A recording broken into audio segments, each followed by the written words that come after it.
శుభ్రం సరే పెట్టినాం. మా పిల్లలు 20 మంది వచ్చిన ఆయన పెట్టారు, 30 మంది వచ్చిన ఆయన పెట్టారు. ఫస్ట్ 23 నుంచి ఈ రోజు వరకు.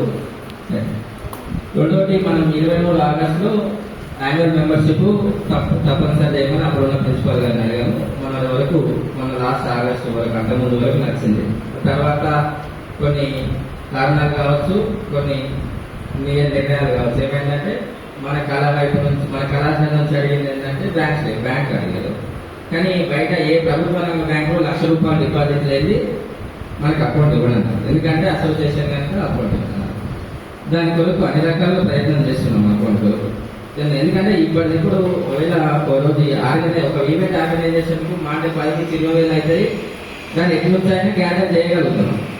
విషయం లేకుండా బాడీలో ఉన్న మెంబర్స్ కావచ్చు, సెటిల్ అయిన కావచ్చు, అక్క రోజుకు సరే 1,000, 2,000, 3,000 మనకు ఫండింగ్ ఇస్తారు, రన్ అవుతుంది. కానీ ₹1,00,000 డిపాజిట్ చేయాలంటే ఇప్పుడున్న మా ఆర్థిక పరిస్థితులకు బ్యాంక్ అకౌంట్ చేయలేని పరిస్థితి ఉంది. కానీ రిక్వెస్ట్ ఏంటంటే ఇంకే రకంగా అయినా సరే కాలేజ్ జీరో బ్యాలెన్స్ అకౌంట్